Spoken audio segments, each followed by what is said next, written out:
Bastions! Finally, they're here! Your very own D&D based Sims/Minecraft gameplay style is finally available, and it is a lot to figure out, but also a lot of fun if you do it right and have someone to guide you around. For some reason, nobody and their mothers is talking about them, so I'll take the bullet. I'll be a sensei this one time. Thank you. Okay, don't worry, I'll stop the wannabe British accent. Today we're talking about Bastions, these customizable strongholds in D&D which low-key feel like they require an engineering degree to figure out, but they're actually amazing tools for your campaigns. We're breaking down everything you need to know about them, why they're a must-have for every hero and how they can make your games even more fun. Let's turn these confusing castles into awesome assets.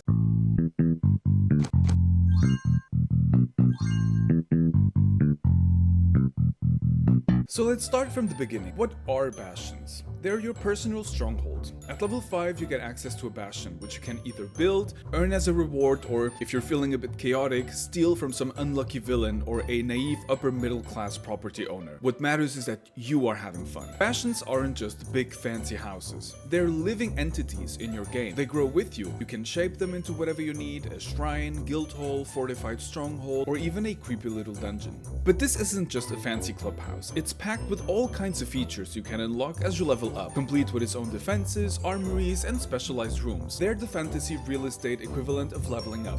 Bastions let you create and control facilities like libraries for research, armories to stock up on weapons, and gardens to grow useful herbs. No green thumb required. Yep, your Bastion is totally yours and fully customizable to your own liking, be it in architecture or decoration, well, until your DM drops an enemy army on your doorstep for putting a plant in a spot hidden in light. Each upgrade turns your Bastion from a humble refuge into a powerhouse of magical and strategic resources. You could go from a basic library to a legendary archive full of ancient texts, rare spells, and maybe a few magical secrets hidden behind invisible walls. You could run your own wizarding school. Bastions are not just an add-on, they're a tool for shaping your character's story and impacting the game world. It's a permanent stamp on the campaign map. Bastions will become a safe haven for your characters, a power center, a piece of the world that is all yours, away from the evil DM's constant interference in your fun. You'll get to manage yourself a whole new realm of responsibilities with hirelings to train, resources to gather, and plans to set in motion. The Bastion becomes a symbol of your achievements, your power, and your place in the world.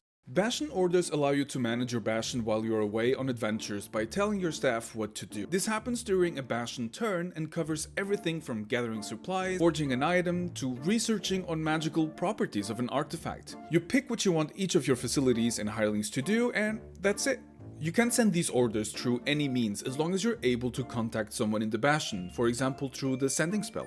Let's start with the maintain order. This is the base order that is given when you're away without actually giving any specific order, and you probably want to try and avoid it as much as possible. It basically just ensures that everything runs smoothly within the Bastion. The issue is that this effect still exists even when you give another more specific order. The only thing this does is that you'll actually have to roll on the events table if you had a maintain order up, and that could be good, but most of the times it's actually going to be bad, so we should try to avoid it unless you love chaos and pray regularly to RNGesus. We'll get into the events table in a bit. Then there are 6 more specific orders that you can give: craft, empower, harvest, recruit, research, and trade. The thing is that at this stage they don't give too many details on what each of these orders can do. Their general usage is quite obvious by their name alone. Their real command, however, is actually explained only in relation to their specific facility, and there are about 28 of them, with thus 28 possible uses of these commands. We won't go through all of them, but honestly, if there is anything that you should have a look at in the DMG concerning Bastions, then it's probably this. Check out what each facility does and offers and how they could contribute to your campaign and your character's goals. Every Bastion turn you get to issue these Bastion Orders. This occurs every 7 days in game time, which might seem like a very long wait in some campaigns and problematic in campaigns where you do an 8 months time skip. Who am I kidding? This isn't One Piece. Here is where Bastions become a bit difficult to manage. Basically, Bastion turns are supposed to time gate Bastion rewards, but what exactly is 7 days in D&D? Some days you'll have a mission starting in the evening and decide to downtime an entire day. Other minutes will take hours of role-playing.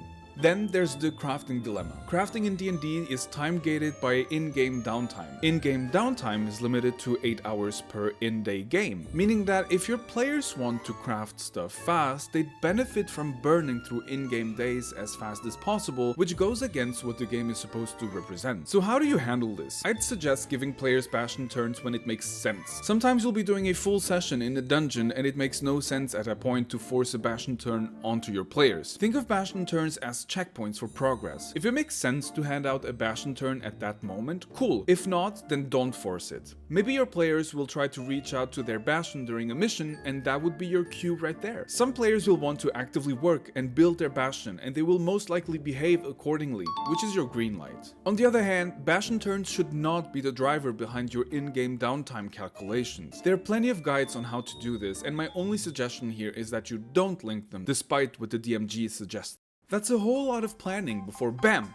It all goes to shit when Bastion events start destroying everything you've been working on by adding the most chaotic occurrences possible. Yes, these events can either be totally random, as in you roll, or story-driven initiations by your DM. They can cause trouble, surprises, and event rewards. If random, they take place the turn after a character issues the maintain order. The DM then rolls on the Bastion's event table. These events are supposed to occur while the player wasn't inside of the Bastion. The aim is to make your Bastion feel alive and like a dynamic part of the world. And well, let me tell you that the rewards part of the Bastion events was a total lie. You basically have a 1% chance of getting the treasure events, and if you do, you roll again and have a 40% chance of getting a total of 25 gold pieces. Oh, it's Big Red! So excited! Big Red! I mean, the odds here are really not in your player's favor. There's a 5% chance of your Bastion being attacked, and most of the other events on there are somewhat negative too. I mean, Criminal Hireling, there's one where they even ask you to host the party for 500 gold. I mean, what the fuck is this? Are we in Calabasas or what?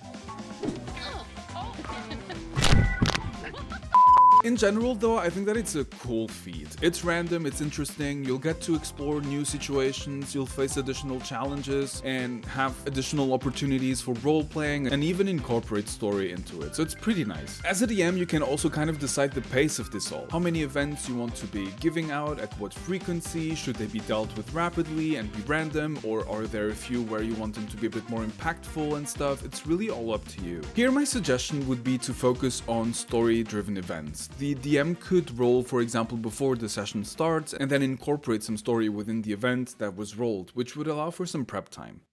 Before we get to the heart of the Bastion with the facilities, let's quickly discuss the workforce behind it, the Hirelings. These will be operating your orders and maintain your Bastion running. Special facilities come always with one or more Hirelings who works in it, and these facilities generate enough income to pay the salary of its Hireling, so no bookkeeping here for you. Unfortunately, you'll have to put your Excel sheets aside.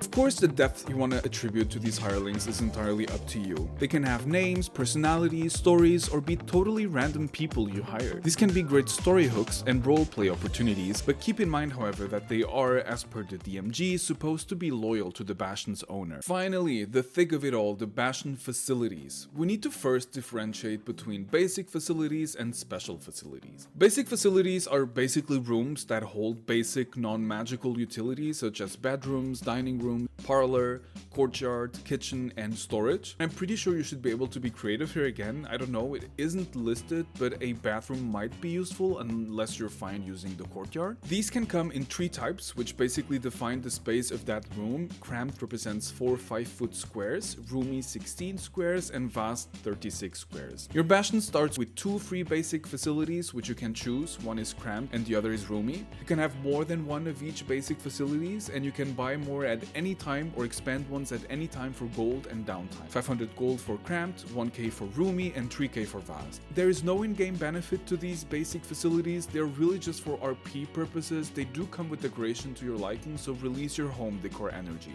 Special facilities, on the other hand, actually have pretty good benefits. You start with 2, get another 2 at level 9, 1 at level 13, and another 1 at level 17, so 6 in total. Out of the 28, there are 9 with prerequisites, such as the ability to use a holy symbol, druidic focus, spellcasting, or simply expertise in a skill. Some also have a level prerequisite before you can build it, notably at level 9, 13, and 17. Again, I would recommend you read these and find what suits best your playstyle and flavor. There is a lot to play around with. I have a weakness for the demi-plane one because it gives you temporary hit points equal to 5 times your level, which at level 17 means 85 extra hit points, making you a tank at this point. The smithy, arcane study, and workshop allow you to create magic items, which is not possible using the normal PHB crafting guidance, and honestly there's a lot of fun perks all around here. Have a look at them. Then you also have the possibility of combining your Bastion with other players' Bastion, which does not give any benefits, it's just a flavor option. You basically keep all the same structure and technicalities, but your Bastions are together. You can also lose your Bastion. You can either decide to abandon it by yourself, or there are a few other situations in which this could happen. First, it's important to note that if your Bastion gets attacked during a Bastion event, there is no mention in the DMG of the Bastion being completely destroyed. Here's where the defenders come into play. They are your Bastion's frontline protectors, acting as guards against attacks, which you can recruit through the recruit order. If attackers overwhelm your defenders during an event, one special facility is damaged and simply unusable until repaired. Neglect is one of the two ways that your Bastion could be completely destroyed. If you do not issue an order for a number of Bastion turns equal to your character's level, the Hirelings will abandon the Bastion and the site will be looted. This could happen if your character dies or if you are on a mission with no contact to your Bastion. Then there is Ruination, which happens when drawing the Ruin card from the deck of many things. It instantly deprives the character from their Bastion, and honestly, if this happens to me, I'm just leaving the table at that point.